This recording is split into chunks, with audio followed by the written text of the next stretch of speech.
See photos, documents, and transcripts for all episodes in the series at pastevidence.com.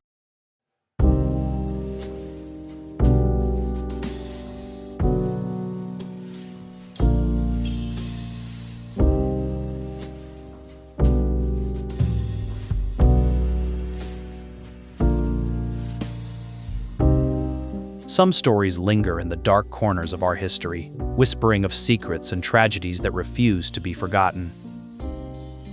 They haunt the places where they were born, etching themselves into the very fabric of a building, a city, a single solitary room. This is one of those stories. It's a story that begins with a name that wasn't real, and ends with a question mark that has stretched across nearly a century.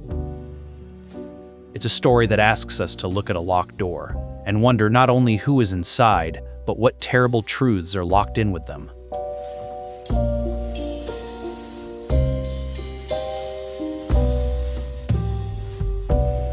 This is the story of the man in room 1046.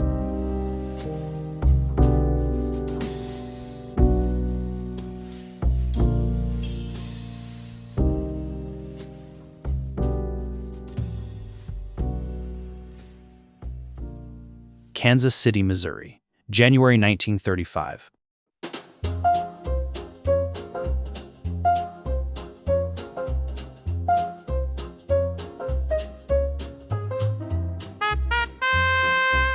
To understand the mystery that would soon unfold, you have to understand the city itself. This was not just any American town. It was a kingdom ruled by the infamous political boss, Tom Pendergast. His political machine controlled everything, from the mayor's office to the police department. It was a city where the jazz age hadn't so much ended as it had gone underground, thriving in the smoke-filled backrooms of speakeasies that had barely bothered to hide their existence, even before Prohibition's recent repeal. It was a city of stark contrasts, of Art Deco skyscrapers scraping the Midwestern sky, while down below, thousands lined up at soup kitchens, the Great Depression having emptied out the pockets of the working man. It was a place where opportunity and danger danced a nightly tango, where you could make a fortune in a back-alley card game, or lose your life for looking at the wrong person the wrong way. This was the world that was waiting, a labyrinth of power, vice, and desperation. And in the heart of this bustling, and at times, treacherous metropolis stood the Hotel President. Opened just 8 years earlier, it was a 15-story testament to the city's ambition. Its lobby was a symphony of polished marble, ornate plasterwork, and gleaming brass. It was home to the Drum Room, a legendary nightclub that would later host stars like Frank Sinatra and Benny Goodman. The President was a crossroads, a place for travelers of all kinds. From the wealthy cattle baron closing a deal, to the weary salesman hoping for a soft bed, to the shadowy figures of Pendergast syndicate conducting their business over cocktails. Every guest who walked through its revolving doors carried their own story, their own secrets. But on the afternoon of Wednesday, January 2nd, a man with a story that would outlast them all walked into that opulent lobby. He was young, probably in his 20s. He was of medium height and build, with dark brown hair and a deep, noticeable scar that snaked across the left side of his scalp, disappearing into his hairline. He also had a cauliflower ear, the gnarled, thickened cartilage that marked him as a boxer or a wrestler. He was dressed neatly, if inexpensively, in a dark overcoat, a simple suit, and polished shoes. But what was most striking about him was what he didn't have. He carried no luggage, no suitcase, no travel-worn trunk, not even a briefcase. In an era of rail travel and extended stays, a man arriving at a fine hotel with nothing but the clothes on his back was an anomaly, a detail that couldn't help but be noticed. He approached the front desk with a steady, unhurried gait. The clerk, taking in the man's appearance, saw nothing overtly concerning, just unusual. The man requested an interior room on a high floor. Not a room with a view of the city, but one that faced inward, looking out onto a brick air shaft. He wanted privacy. He wanted to be away from the noise and the eyes of the street below. He signed the register with a confident, looping script, Roland T. Owen, Los Angeles. He paid for one night's lodging in cash. The bellboy assigned to him was a young man named Randolph Probst. The bellboy, accustomed to the oddities and demands of hotel guests, thought little of the lack of luggage at first. Perhaps the man's bags were delayed, or he was only in town for a few hours. Probst led the guest to the elevator, the silence between them punctuated only by polite small talk as they ascended. The guest complained about the prices at the hotel next door, claiming he'd stayed there the previous night and found it far too expensive at $5 a night. They stepped out of the elevator on the 10th floor. They walked down the long, carpeted hallway to room 1046. The room itself was unremarkable, a standard single of its time. A bed, a heavy wooden desk and chair, a floor lamp, and a small ensuite bathroom. The single window offered a drab, lightless view of the hotel's inner courtyard. It was a room designed for anonymity. As Probst opened the door and turned on the lights, he watched as Mr. Owen conducted his version of unpacking. From the deep pockets of his overcoat, he produced a comb, a hairbrush, and a tube of toothpaste. He placed them neatly on the small glass shelf above the sink in the bathroom. And that was it. That was the entirety of his luggage, the sum total of his worldly possessions for his stay at the Hotel President. Probst handed Owen the key, and as he was turning to leave, Owen made one final, peculiar request. "Could you leave the door unlocked?" he asked. His tone was casual, matter-of-fact. "I'm expecting a friend in a few minutes." This was another strange detail. Guests, especially those in a city like Kansas City, prized their security. But Probst was paid to accommodate, not to question. He nodded, pulled the door, leaving it unlocked, and returned to the lobby.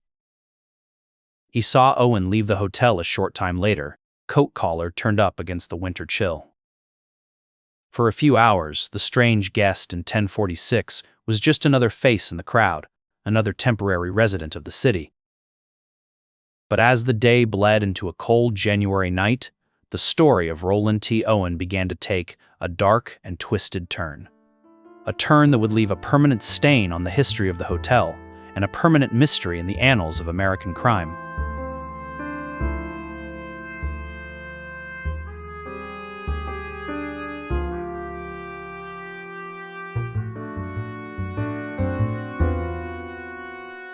The first threads of the unraveling story of Room 1046 came not from a single, dramatic event, but from a series of small, unsettling observations made by the hotel staff, the people whose jobs required them to be both present and invisible. The primary witness to these strange occurrences was a maid named Mary Soptic. Her shift began in the afternoon. On that Wednesday, January 2nd, she made her way to room 1046 for the routine daily cleaning. She knocked and heard a voice from within tell her to enter. She opened the door to a scene of profound stillness. The room was shrouded in darkness. The heavy curtains over the single window were drawn tight, blocking out what little daylight could penetrate the airshaft. The only illumination came from a single, small lamp on the desk, casting long, distorted shadows across the room. And in the center of that gloom, sitting in a chair, was Roland T. Owen. He wasn't reading. He wasn't writing. He was just sitting, staring into the dimness, as if waiting. Mary felt a prickle of unease. He seemed nervous, his body coiled with a restless energy that felt out of place in the silent room. He told Mary she could go ahead and clean, and as she worked, moving quietly around him, he spoke again, his voice low but firm. He reiterated his earlier request to the bellboy, "Leave the door unlocked. I'm still waiting for my friend," he explained, though his explanation did little to ease Mary's sense of foreboding. She finished her work, backed out of the room, and closed the door, leaving it, as instructed, unlatched. Later that same day, around 4 o'clock, Mary returned to the 10th floor with a delivery of fresh towels. When she entered room 1046, its curtains still drawn, she saw Owen lying on the bed, fully clothed in the dim light. She left the towels in the bathroom and turned towards the door. Before she left, Mary's eyes fell upon the writing desk. Beside the lamp, there was a small note written on hotel stationery. It read, "Dawn, I will be back in 15 minutes. Wait." The next day, Thursday, January 3rd, the strangeness escalated. When Mary arrived to clean room 1046, a Do Not Disturb sign hung from the doorknob. She found the door was not just locked, but it was locked from the outside. This was a significant and baffling detail. A guest could lock their door from the inside, but to lock it from the outside required a key. It implied someone had left the room and locked Owen inside. Mary, using her master key, let herself in. The scene was eerily similar to the day before. The room was dark, the curtains drawn, the single lamp casting its weak yellow glow. And there, in the chair, was Roland T. Owen. He looked as though he hadn't moved.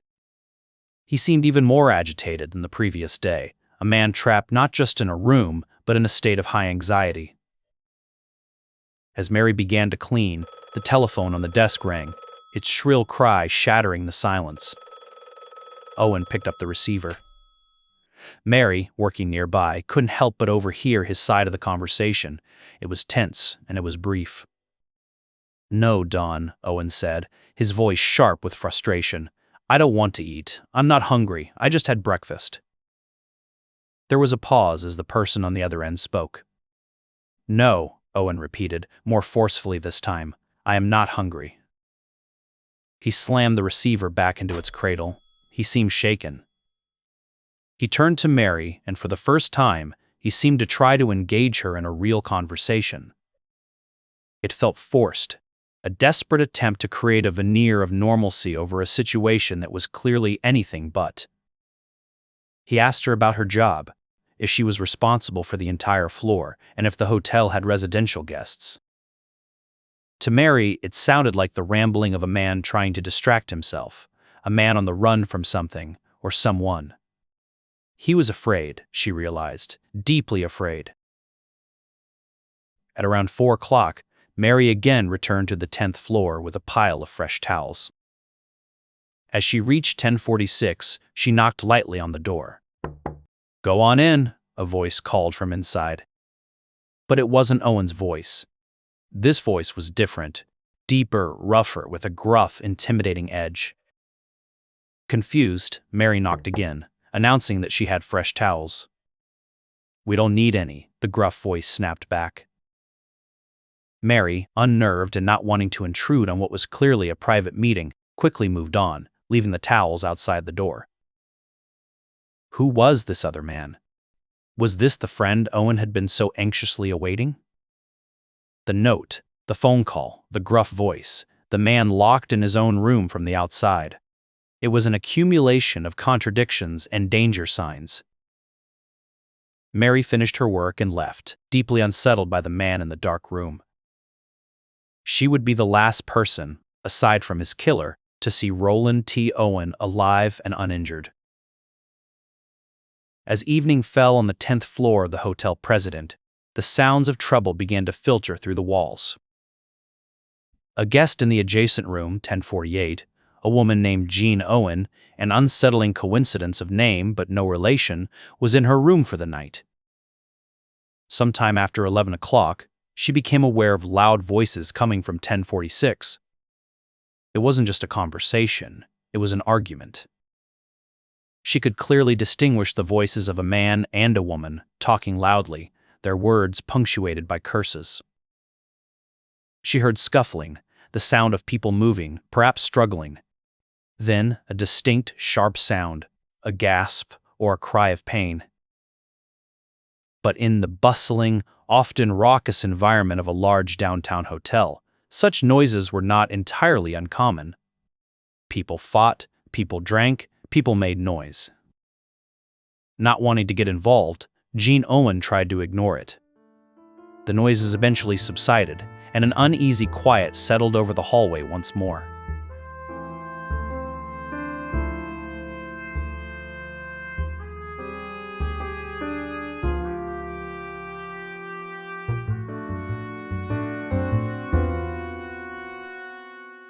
As the strange, tense drama played out within the walls of room 1046, another scene was unfolding just a few miles away, a fleeting encounter on the cold, dark streets of the city.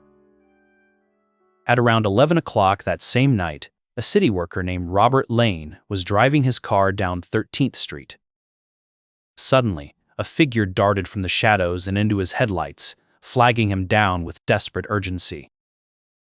The man was shockingly underdressed for the biting January air, wearing only an undershirt, pants, and shoes. Lane slammed on his brakes. The man rushed to his window, apologizing breathlessly, saying he'd mistaken Lane's car for a taxi. He seemed agitated, desperate, and asked for a ride to somewhere he could find a cab. Lane, perhaps out of pity or simple Midwestern decency, agreed. As the man slid into the passenger seat, Lane couldn't help but remark, "You look as if you've been in it bad." The man didn't deny it. His reply was a low, chilling promise, a vow muttered into the darkness of the car.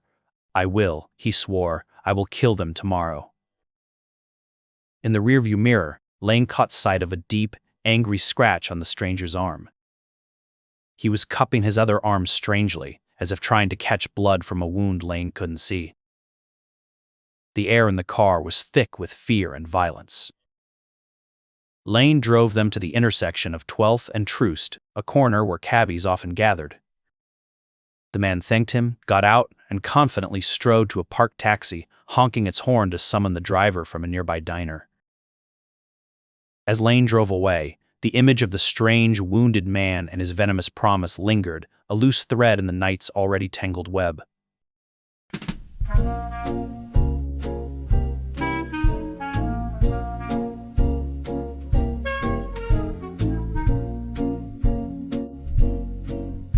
The morning of January 4th, 1935.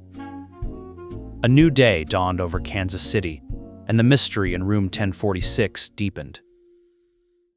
Around 7 o'clock, the hotel's switchboard operator noticed that the phone in 1046 had been off the hook for some time, tying up the line.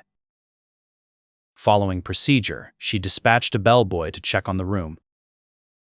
The bellboy was Randolph Probst, the same young man who had checked Owen in just a day and a half earlier. Probst took the elevator to the 10th floor. The hallway was quiet. The door of 1046 had a "Do Not Disturb" sign hanging from it. Probst knocked. There was no answer. He knocked again, louder this time, announcing himself. "Bellboy."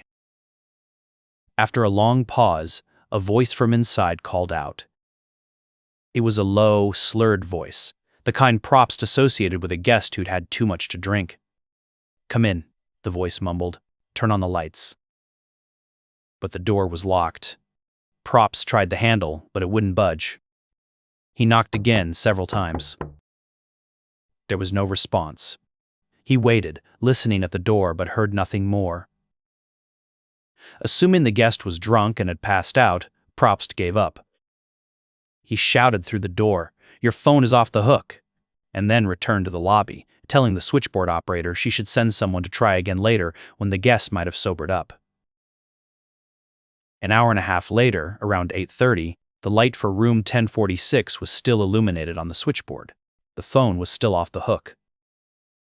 This time another bellboy, a man named Harold Pike, was sent up. Pike carried a master key. He knocked first, as a courtesy, but received no answer. He inserted the key, turned the lock, and pushed the door open into absolute darkness. The heavy curtains were still drawn tight. The only light was the weak glow from the hallway spilling in behind him. As his eyes adjusted, he could just make out a figure on the bed. It was a man, lying naked. Pike could see that the phone stand next to the bed had been knocked over. He assumed the sleeping guest had rolled over and dislodged the receiver. He saw the man's silhouette, the rise and fall of his chest. He was breathing heavily, a deep, labored sound that Pike also attributed to a drunken stupor. In the faint light, Pike noticed a dark spot on the sheets near the man's head, but dismissed it as a shadow. Not wanting to disturb the guest any further, Pike worked quickly and quietly. He reached into the room, righted the phone stand, and placed the receiver back in its cradle. Then he backed out, pulling the door closed behind him. He didn't lock it, he simply left, his task complete. But the silence in room 1046 was not the silence of a drunken slumber.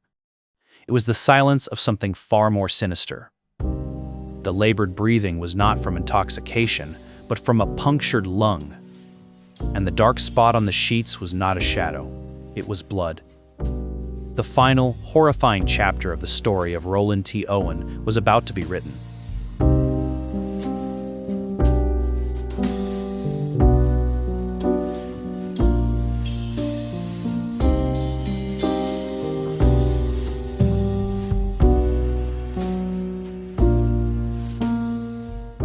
Around 10:30 a.m., the switchboard operator sighed with exasperation. The light for room 1046 was on again. The phone was back off the hook. She sent Randolph Props to find out what was happening. For the third time in 3 days, the young bellboy made his way to room 1046, a growing sense of unease settling in the pit of his stomach. This guest, this room, it was all wrong. He knocked loudly on the door, ignoring the "Do Not Disturb" sign. "Bellboy," he called out. He waited. Silence. He knocked again, pounding his fist on the heavy wood. Still nothing. The silence from within was absolute and suddenly, profoundly unnerving. Using his master key, Probst unlocked the door and pushed it open. What he saw would stay with him for the rest of his life, a waking nightmare seared into his memory. The room was a slaughterhouse. Blood was everywhere. It was spattered high on the walls, a dark, abstract pattern of violence. It was soaked into the bedding, turning the white sheets a deep, rusty brown. It was pooled on the floor. The air was thick with the coppery, metallic smell of it. And there, in the middle of the chaos, was Roland T. Owen. He was on the floor between the bed and the bathroom, on his knees and elbows, his head cradled in his hands as if he were in prayer or simply too broken to hold it up any longer. He was naked, his body a canvas of bruises and cuts. He was covered, head to toe, in drying blood. Probst froze for a second, his mind unable to process the horror before him. Then primal fear took over. He turned and fled, his heart hammering against his ribs, his breath catching in his throat. He didn't wait for the elevator. He sprinted down the stairs, bursting into the lobby, his face pale with shock. He found the assistant manager, his words tumbling out in a panicked stammer. "Room 1046, there's a man in there. He's hurt, badly." The hotel manager immediately called the police. Within minutes, the 10th floor of the hotel president was swarming with officers and detectives from the Kansas City Police Department, led by Detective Ira Johnson and Sergeant Frank Howland. They stepped into room 1046 and entered a scene of unimaginable brutality. The man who called himself Roland T. Owen was still alive, but just barely. His breathing was a shallow, rattling gasp. The detectives, and a doctor who'd arrived on the scene, saw the full extent of his injuries. He'd been bound tightly with a thin white cord around his neck, his wrists, and his ankles. The knots were amateurish but brutally effective, cutting deep into his flesh. The cord itself was stained a deep, dark red. He'd been stabbed multiple times in the chest, the wounds clustered above his heart. One had been deep enough to puncture his lung. His skull was fractured from at least 3 severe blows to the head, likely delivered with a heavy, blunt object. His neck was covered in dark bruises, clear evidence that his attacker had also tried to strangle him. He had been systematically and sadistically tortured over a period of many hours. In the bathroom, the scene was just as grim. The detectives found more blood smeared on the floor and the sides of the tub. A single, shattered water glass lay in the sink. Miraculously, through the haze of shock and pain, he was still conscious. As the doctor worked to stabilize him, Detective Johnson knelt beside him, trying to get him to talk. "Who did this to you?" he asked, his voice gentle but firm. "Who was here with you?" Through swollen, cracked lips, the dying man managed to whisper a single, baffling word. "Nobody." The detectives pressed him. "Then how did this happen? You have to tell us." He stirred slightly, his eyes fluttering. "I fell," he rasped, his voice barely audible. "I fell against the bathtub." It was the last thing he would ever say. Shortly after, he slipped into a coma. An ambulance rushed him to the hospital, but his injuries were far too severe. In the early hours of January 5th, the man who had checked into the hotel president as Roland T. Owen was pronounced dead. And with his death, the investigation into the impossible, brutal mystery of Room 1046 began.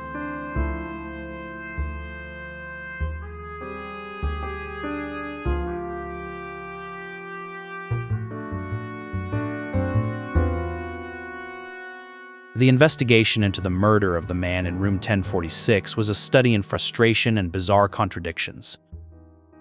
Detectives Johnson and Howland were faced with a crime scene that was both incredibly violent and, strangely, almost surgically, devoid of meaningful clues.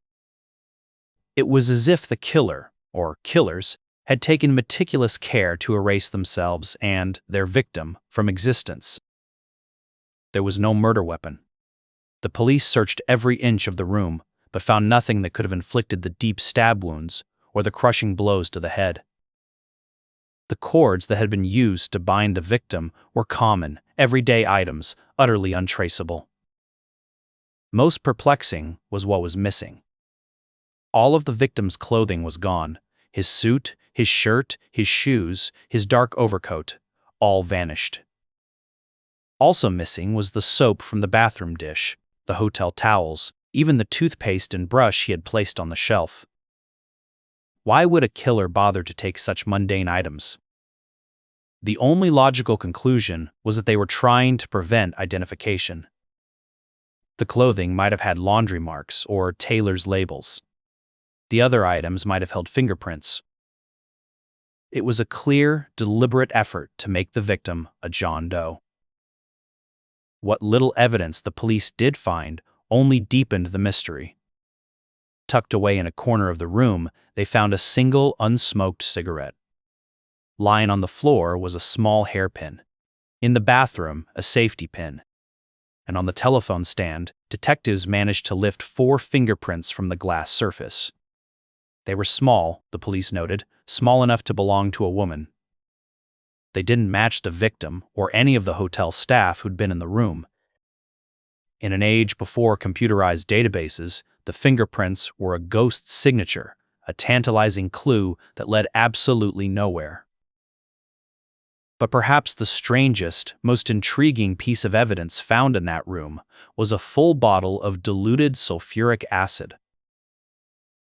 And then there was the identity of the victim himself. The name Roland T. Owen and the Los Angeles address were quickly revealed to be a dead end. There was no record of any such person living in Los Angeles or in Kansas City. The name was an alias, a carefully chosen fiction. The man in Room 1046 was officially a John Doe. The case, with its gruesome details and locked room mystery, became an immediate sensation in Kansas City. The newspapers ran sensational headlines. Unidentified man dies after torture. Mystery veils torture killing. The public was captivated.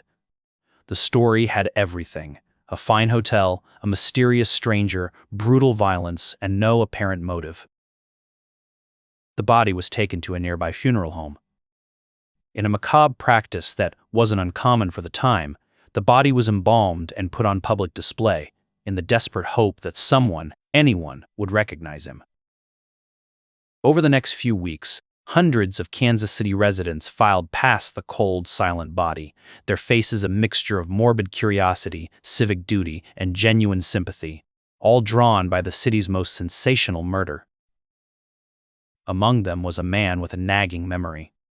It was Robert Lane, the city worker who had given a ride to a desperate stranger just a few nights before. As he looked down at the cold, still face of the man who'd been making headlines for days, his eyes were drawn to the man's arm. There it was, the same deep, angry scratch he had seen in the dim light of his car. Convinced he held a key to the mystery, Lane went straight to the police. He told them everything. The man in the undershirt, the desperate plea for a taxi, the chilling vow of revenge. But while Lane was certain, the police were skeptical. His story, however compelling, created a logistical puzzle they couldn't solve. No one at the hotel president, no doorman, no clerk, no bellboy, had seen Owen leave the hotel that night, nor had they seen him return. How could a man in that state, bleeding and underdressed, slip out and back in completely unnoticed? Was Robert Lane's passenger the man from room 1046? Or another man entirely, whose own tragic story briefly intersected with this one before vanishing back into the night? The police chased down dozens of false leads. A man from a neighboring town was certain the body was his missing cousin, only to have his sister arrive and confirm that the cousin had, in fact, died 5 years earlier. A wrestling promoter from Arkansas thought he recognized the cauliflower ear and claimed the man was a wrestler who went by the name Cecil Werner. But that, too, proved to be a false trail. Days turned into weeks, and the man in room 1046 remained nameless, his story a blank page. The police were no closer to finding his killer than they had been on the day his body was discovered.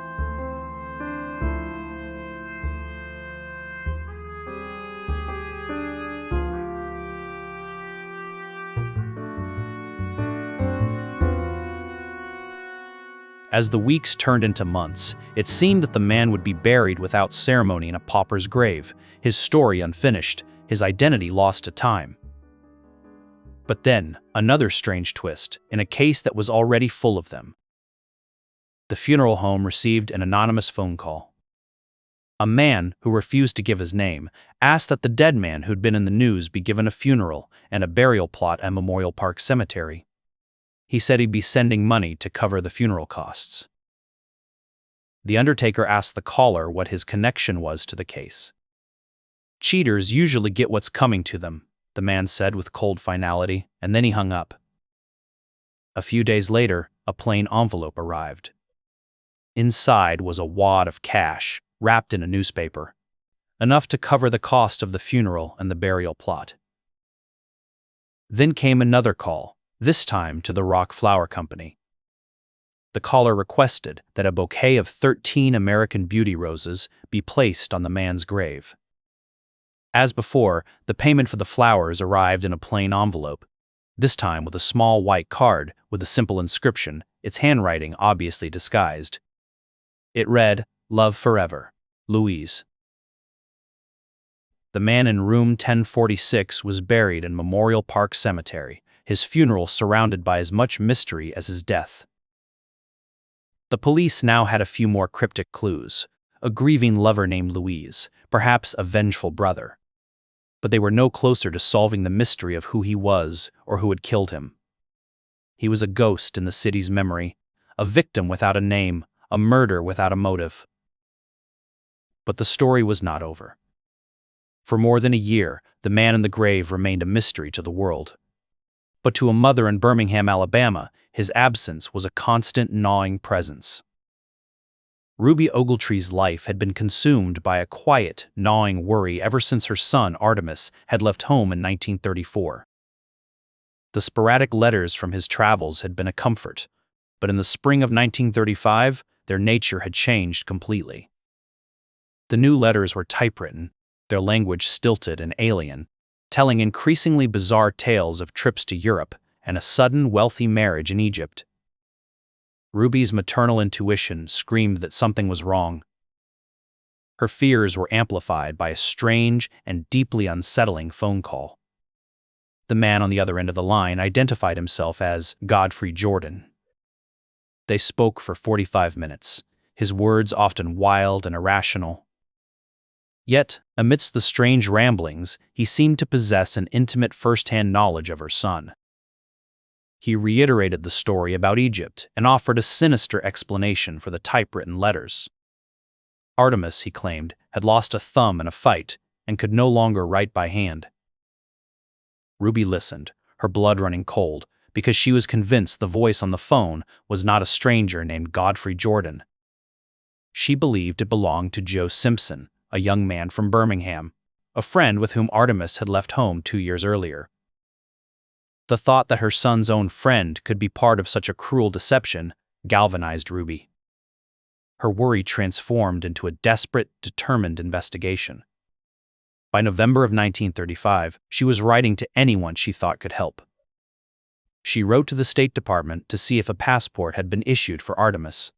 She wrote to customs authorities to see if he could have set sail without one. She sent a letter to the American consulate in Cairo, pleading for any information. She even contacted the FBI. Each reply was a dead end, a door closing on her hope.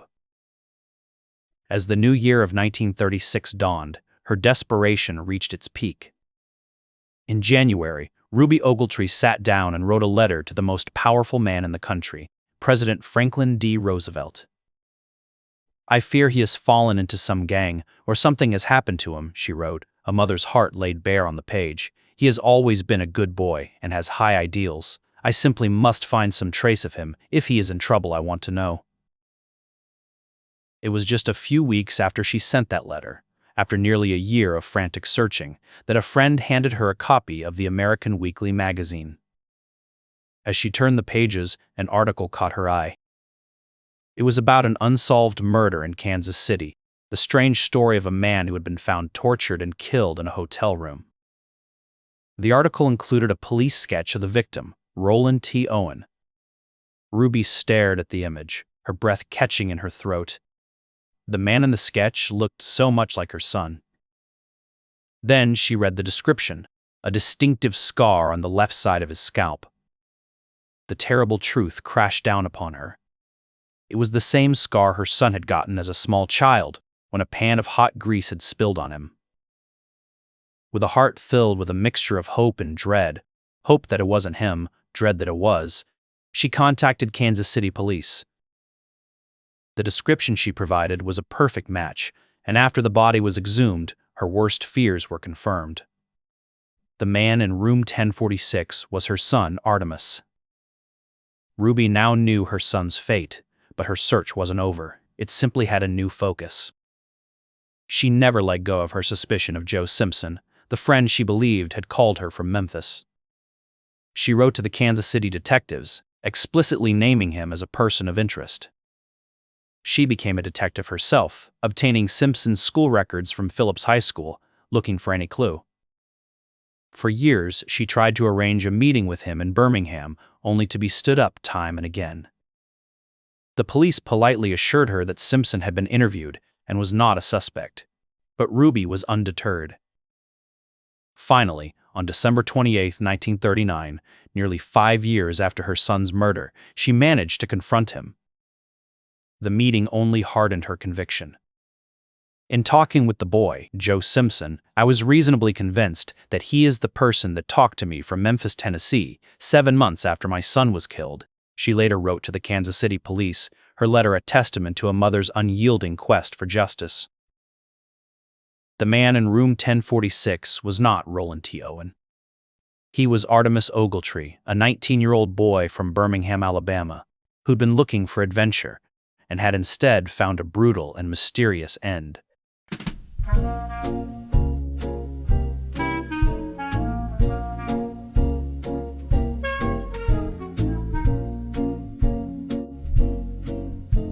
The identification of Artemis Ogletree was a major breakthrough in the case, but it also raised a host of new, even more disturbing questions. Why was he in Kansas City so far from home? Why was he using a fake name? Who was the mysterious Don he was supposed to meet? Who was the man he spoke to on the phone? And most chillingly, who had sent those typewritten letters to his mother? The letters weren't just a lie. They were a calculated act of cruelty, sent months after Artemis was already dead, meant to stop his family from looking for him. The killer, or someone connected to the killer, was not just violent. They were cunning and sadistic. The police now had a name, but they were no closer to finding a killer. The trail was now over a year old. The clues were sparse, and the witnesses' memories were fading. The investigators' instincts had by now distilled into a handful of theories. Some believed that this was a crime of passion, a love affair that had soured into murderous rage. The evidence for this is compelling, if circumstantial. There were the woman's fingerprints found on the telephone stand. There was the hairpin found in the room. There was the testimony of Jean Owen in room 1048, who distinctly heard a man and a woman arguing loudly just hours before the attack. And then there are the events after his death. The anonymous call to the undertaker could have been from the brother of Louise, who'd sent the bouquet of 13 roses to his funeral. Who was Louise? Was she the woman in the room? Was she the one who argued with Artemis, the one who left her hairpin and fingerprints behind?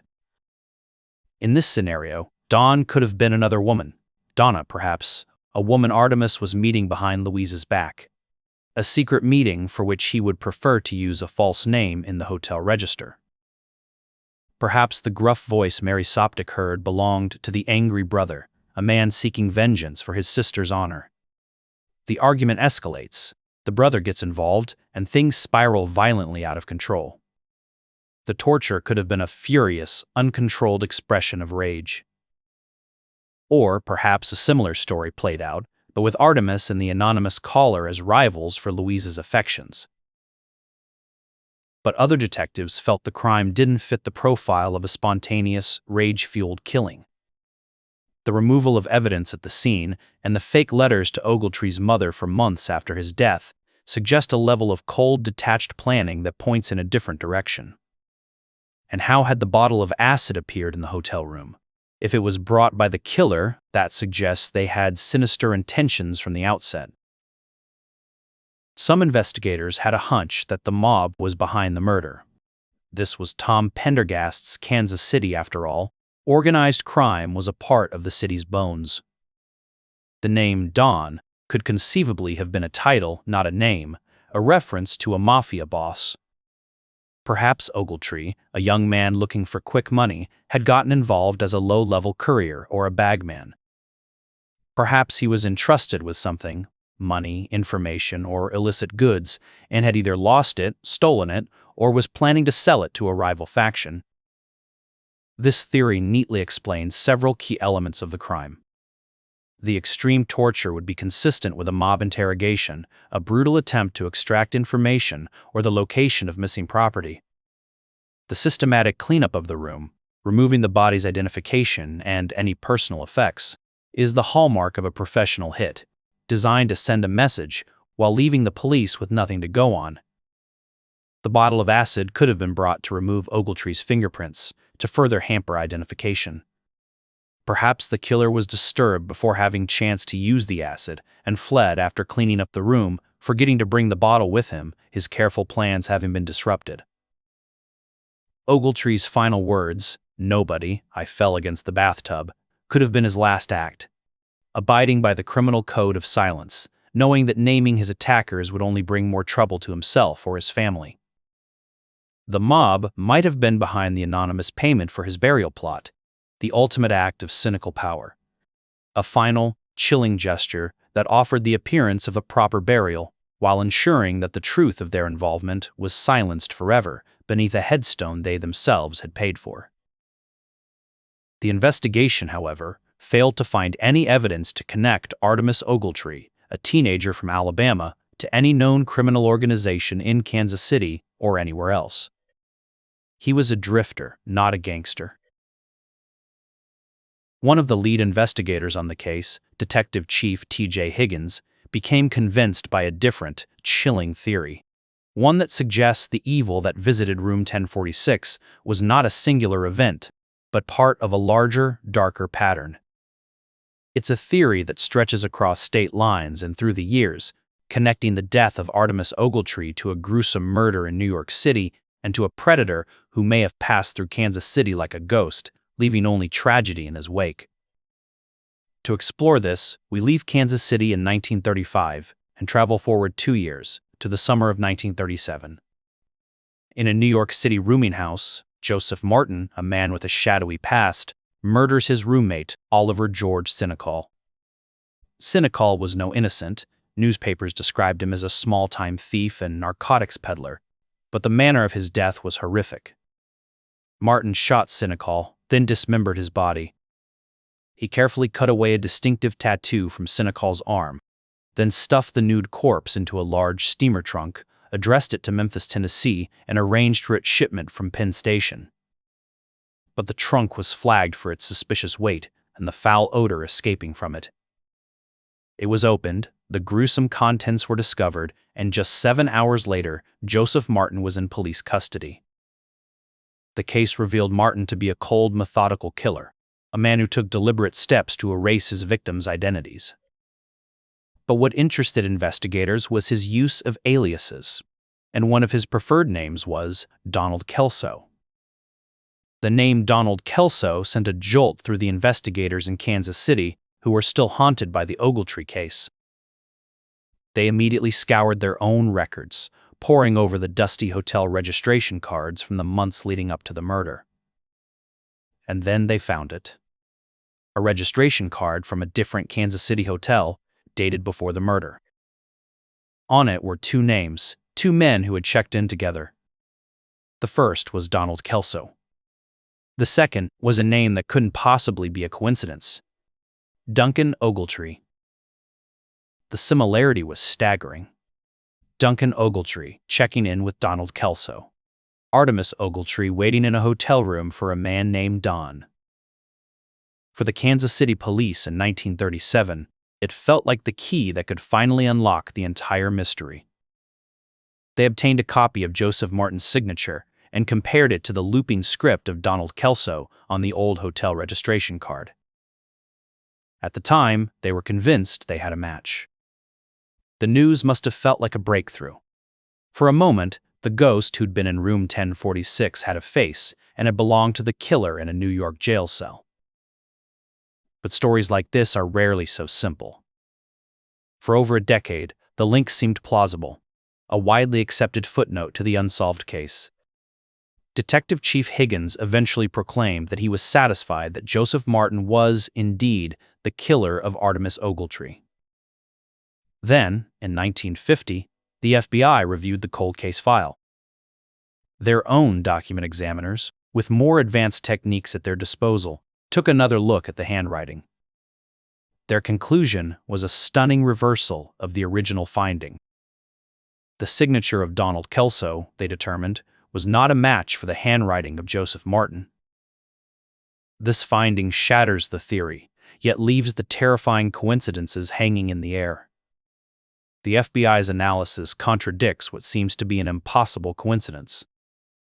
How could a man named Duncan Ogletree check into a hotel with a Donald Kelso just before Artemis Ogletree is murdered while waiting for a man named Don if there was no link? Was the Kansas City Police Department's initial analysis simply a case of wishful thinking, of seeing a pattern where none existed? Was Chief Detective Higgins put under pressure to steer the investigation away from the organized crime angle? The director of the Kansas City Police Department, appointed under Tom Pendergast's influence, had connections to the mob, and the police department had become rife with corruption. Or is there another explanation, one that we can no longer uncover? Perhaps the most popular theory among detectives, and a fascinated public, many of whom wrote letters to the police after reading about the case in detective magazines, was that this was a sexual encounter turned violent. There were reports from police at the time of a commercial woman, a prostitute, who was seen in the area and who may have been connected to the case. She was reportedly seen at a bar with a man matching Ogletree's description earlier in the evening. Perhaps the meeting in room 1046 was a transaction that went wrong. The argument could have been over money. The gruff voice Mary Soptic heard could have belonged to a violent pimp who arrived to find a dispute and escalated it to torture and murder. This would account for the hairpin, the woman's fingerprints, and the argument. Others speculated that Ogletree's clandestine encounter was not with a woman, but with a man. In the 1930s, this was not just deeply taboo, but illegal. Perhaps Dawn was his lover. The argument Jean Owen heard could have been a lover's quarrel. The brutal, personal nature of the attack, the binding, the stabbing, is often seen in crimes of intense, personal rage, not detached, professional violence. Or perhaps Artemis had been lured to the encounter by a man intent on a violent, homophobic attack. Or to blackmail Artemis, demanding money in order to keep his secret. A shakedown attempt that, when unsuccessful, prompted a violent punishment. And Ogletree's refusal to name his attacker, even as he lay dying, could be seen as the ultimate act of self-preservation, not of his life, but of his secret. To him, revealing the truth might have been a final shame he was unwilling to endure. This theory led investigators down a dark and winding path. Men across the country, often with little more than innuendo to connect them to the case, were fingerprinted, questioned, and asked for handwriting samples. One of the most striking examples of this occurred in 1940, when detectives investigated a man named Thomas Wilbur Barlow, who had been convicted of, in the parlance of the time, crimes against nature in Little Blue, Missouri. The arresting officers, noting a similarity between Barlow's signature and that of Donald Kelso on the hotel registry, believed they might have found their man. Barlow was subjected to a grueling 10-hour interrogation, during which he gave several confusing and conflicting stories.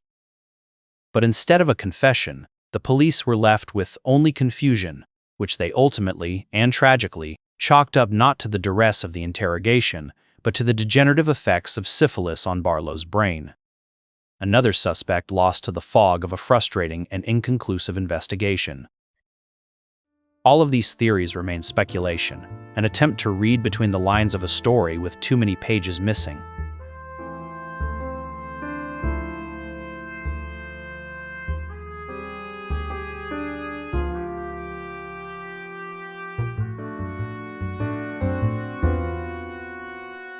Nearly a century has passed since the death of Artemis Ogletree. The hotel president still stands in Kansas City, its walls holding the memory of a tragedy that unfolded on its 10th floor. The world has changed in countless ways. Forensic science has leapt into a future the detectives of 1935 could barely have imagined. And yet, the mystery of room 1046 remains frozen in time. A chilling tableau of a life cut short and a crime that has never been solved. Who was the gruff-voiced man in the room? Who was the mysterious Don? Was he a lover, a gangster, a pimp, or a serial killer? Who was the woman who left her fingerprints on the phone and her hairpin on the floor? Who was Louise, the woman who sent 13 roses to the funeral of a man she may or may not have known? And why was a young man from Alabama, so far from home, subjected to such a brutal, sadistic, and agonizing death? We may never know the answers. The people who held the secrets of room 1046, the killer, the accomplice, the witnesses, are long gone, their stories buried with them. All that remains is a story that continues to intrigue us. In the end, Artemis Ogletree is a victim without justice, a young man whose final moments were a symphony of pain and fear, and whose final words were a lie. "Nobody, I fell against the bathtub." A desperate attempt to protect a secret that he ultimately took with him to his grave. For a year and a half, he was a nameless face. Today, we know he was a son. He was a brother. He was a 19-year-old boy who left home seeking adventure. He should not be remembered simply as the man in room 1046. He should be remembered as the boy who was lost and then found, but whose story could never be fully told.